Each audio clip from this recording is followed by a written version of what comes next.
Hi అండి. Mutton curry చూసారా? Mutton చాలాసేపు ఉడుకుతుంది కదా, అందుకనే నేను మటన్లో ఎక్కువ నీళ్ళు పోసాను. మీరు కూడా అలాగే పోస్తారు అనుకోండి. ఉడుకుతుంది. దీనిలో అల్లం వెల్లుల్లిపాయ పేస్ట్ వేసేసాను. ఉల్లిపాయ వేగిన తర్వాత మటన్ చక్కగా కడిగేసిన తర్వాత ఇందులో వేసేసాను మటన్.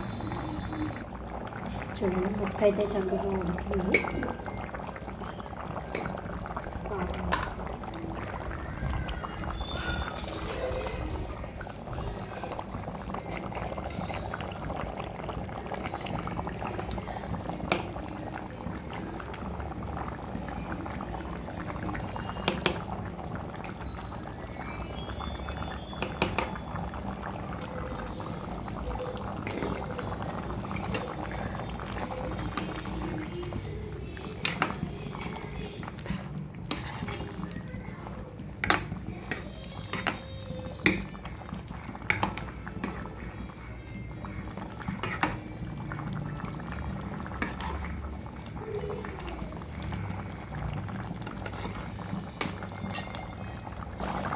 చూసారా, కర్రీ ఉడికిపోతుంది. ఇప్పుడు దీనిలోకి మనం పొడి మసాలా ఒకటే వేసుకున్నాం. పేస్ట్ మసాలా అయితే మటన్లోకి బాగుంటుంది. ఓన్లీ పొడి మసాలానే వేసుకోవాలి. ఇప్పుడు పొడి మసాలా కోసం స్టవ్ మీద పాండి పెట్టుకొని ధనియాలు,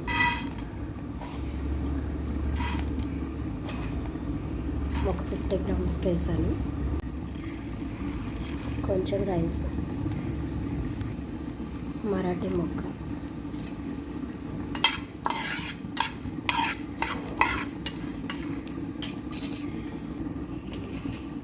కొంచెం జీలకర్ర,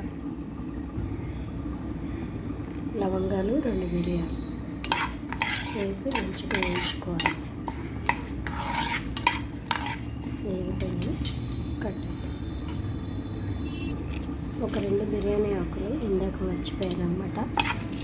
ఇప్పుడు వేసి వేయించేసుకున్నాం.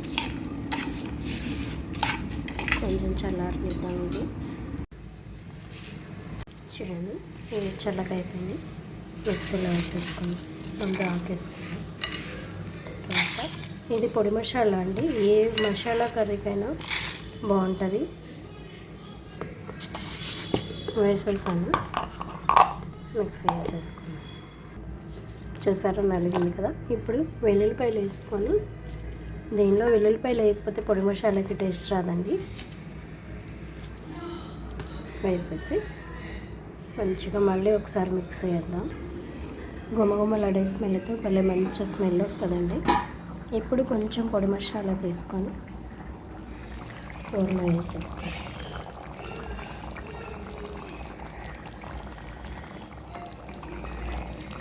అంతే, మటన్ కూర గ్రేవీగా కంటే ఇలా పులుసుగా మంచి మసాలా స్మెల్తో బాగుంటుందండి. మీరు కూడా ట్రై చేసి నాకు కామెంట్ పెట్టండి. ఇప్పుడు దీనిలో పుదీనా వేసుకున్నాం, కొత్తిమీర అయితే అయిపోయినట్టుందండి, నేను చూసుకోలేదు.